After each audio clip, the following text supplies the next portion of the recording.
వస్తే సంతోషం, దేనిలో వస్తే మాకేముందండి. ఇంకా వాళ్ళ కార్యకర్తలు భయపడాలా? ఎవరు జగన్మోహన్ రెడ్డి వస్తే మాకేమన్నా జరగలేమో, నేను ఒక మాట చెప్తా. ఇప్పుడు రేపొద్దున మళ్ళీ గోదావరి పుష్కరాలు రాబోతున్నాయి.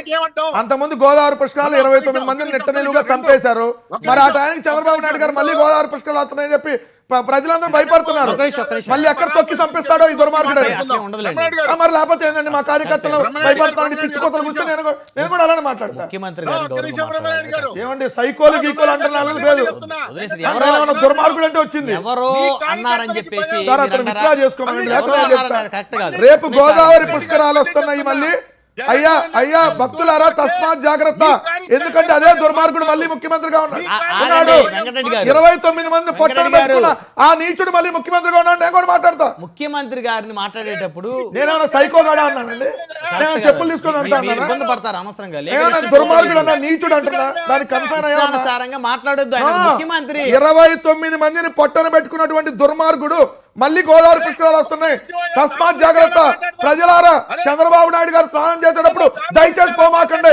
మళ్ళీ తొక్కిచ్చి చంపుతాడు.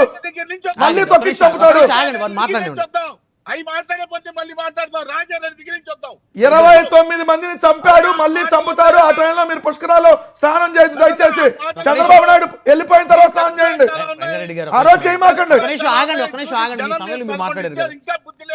మాటలు మాట్లాడద్దు మీరు. మాట్లాడేటప్పుడు జాగ్రత్త మాట్లాడండి. వెంకటరెడ్డి గారు చాలా స్పష్టంగా చెప్పా, జగన్మోహన్ రెడ్డి వస్తే మనకు వచ్చే నష్టం లేదు. కూటమిలో ఏ ప్రభుత్వానికి మరి ఎందుకు 3 కార్లే రావాలి, 100 మంది రావాలి, ఎందుకు పెట్టారు? నష్టం లేనప్పుడు పోలీస్ బందోబస్తు ఈసారి అవసరమైనంత బందోబస్తు ఏర్పాటు చేస్తారా? ఎందుకంటే వేల సంఖ్యలో ప్రజలు వచ్చే అవకాశం ఉంది. అలాంటప్పుడు కొంచెం పోలీస్ బందోబస్తు కూడా ఎక్కువ ఉండాలి. అలాంటి అవాంఛనీయ సంఘటన జరగకుండా ఉండాలంటే ప్రభుత్వం చర్యలు తీసుకుంటుందా? ఎందుకు ఇవ్వరు అంటున్నా. బ్రహ్మనాయుడు గారు బందోబస్తు లేకుండానే ఆయన వస్తున్నాడు ఇప్పుడంతా యాత్రలకి. బందోబస్తు అంటే మరి కార్యక్రమం జగన్ గారు కార్యక్రమం అంటే ముందు పోలీసులు ఉంటారు కదా, భయం ఎక్కువ. కాబట్టి పోలీసు వారు నిర్దేశించిన ప్రదేశాల్లో కూడా మేము దిగలేము, మాకు ఇక్కడ సెక్యూరిటీ ప్రాబ్లం ఉందని చెప్పుకొని వాళ్ళు తిరుగుతున్నారయ్యా.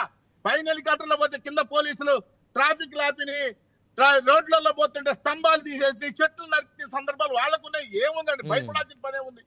స్పష్టంగా రావచ్చు, హ్యాపీగా తిరగచ్చు. ఇప్పుడే భయపడతారే పాదయాత్ర ఎలా తిరుగుతాడు ఆయన?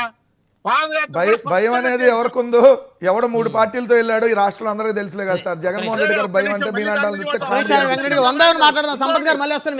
ఒక్క నిమిషం కాకాని గోవర్ధన్ రెడ్డి గురించి మాట్లాడారు. కాకాని గోవర్ధన్ రెడ్డి రాజకీయ చరిత్ర స్టార్ట్ అయిందే ఆయన పనికి మాలిన పనులు చేసుకొని జిల్లా పరిషత్ చైర్మన్ అయ్యాడు. మామను మోసం చేశాడు, విద్యా సంస్థలో బాగా మామను మోసం చేసి చంద్రబాబు నాయుడు కదా కాకాని గోవర్ధన్ రెడ్డి ఎందుకు అవుతాడు? అన్ని కేసులు ఉన్నాయి. ఇప్పుడు చెబుతారు సార్. ఈరోజు జగన్మోహన్ రెడ్డి గారు విచారిస్తున్నారు. ఈ కేసులన్నీ గత ప్రభుత్వంలో పెట్టిన కేసులండి. గోవర్ధన్ రెడ్డి గారి మీద ఇప్పుడు కొత్త పెట్టినవి కాదు. వాళ్ళ ప్రభుత్వంలో ఆయన మంత్రిగా ఉన్నప్పుడు అప్పుడు పెట్టిన కేసు ఈ రోజు కోర్టుల చుట్టూ తిరుగుతున్నాడు.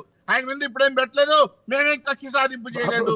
దాని గురించి ఎందుకు రెండు జగన్మోహన్ రెడ్డి గారి ప్రభుత్వంలో కాకాని గోవర్ధన్ రెడ్డి గారి మీద కేసులు పెట్టారా?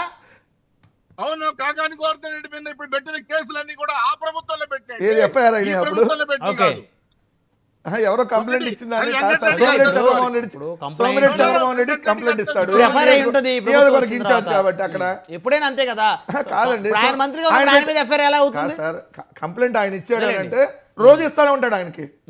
సో సోమిరెడ్డి చంద్రమోహన్ రెడ్డికి ఏముంటది, కాకాని గోవర్ధన్ రెడ్డి గారు లేకపోతే వచ్చేది ఉంటాడు కదా అక్కడ. అది మాట్లాడండి ఒక్క నిమిషం.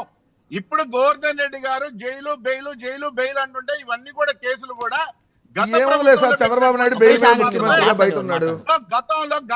గత ప్రభుత్వంలో ఉన్నటువంటి 2024కి ముందున్నటువంటి కేసులకి మాత్రం జరుగుతున్నారు. రెండోది ఇంకో విషయం, వీళ్ళంతా నీచ సంస్కృతి తెలుగుదేశం పార్టీ లేదండి. స్వచ్ఛందంగా భూములు ఇచ్చిన రైతులు సర్వేపల్లి నియోజకవర్గంలో పోతా ఉంటే కనీసం వాళ్ళు ఉండడానికి ప్లేస్ ఇవ్వకుండా రోడ్డు మీద తింటుంటే రోడ్డు మీద కూడా తిన్నకుండా పోలీసుల చేత తరిగి కొట్టిన నైజం గోవర్ధన్ రెడ్డి గారిది. అంత సంస్కృతి, నీచ సంస్కృతి తెలుగుదేశం పార్టీ లేదు. స్పష్టంగా చెప్తున్నాం. జగన్మోహన్ రెడ్డి గారు ఎక్కడైనా తిరగచ్చు, ప్రమాణంగా తిరగచ్చు, దానికి ఎటువంటి పరిస్థితి లేదు. పోలీస్ వ్యవస్థ పూర్తి సహకారం అందిస్తుంది. ఇప్పుడు కూడా హెలికాప్టర్లు ఎక్కడి నుంచి వచ్చి లేదు, పోలీస్ వ్యవస్థ చూపిస్తానే ఉంది వాళ్ళ పార్టీకి. రైట్, చూద్దాం ఏ వాళ్ళు మేరకు చేసుకోవడానికి మీరు వస్తారు. సెక్యూరిటీ ఏ మేరకు ప్రభుత్వం కల్పించగలుగుతుందో చూద్దాం. మనతోటి జనసేన పార్టీ నుంచి మెరుపుల మహేష్ గారు ఉన్నారు, అధికార ప్రతినిధి. మహేష్ గారు నమస్తే అండి. నమస్తే బ్రహ్మనాయుడు గారు. సో మొత్తానికి మాజీ మంత్రి జగన్మోహన్ రెడ్డి గారికి అత్యంత సన్నిహితుడు కాకాని గోవర్ధన్ రెడ్డి గారిని పరామర్శించడం కోసం నెల్లూరు ఆయన అడుగు పెడతా ఉన్నాడు.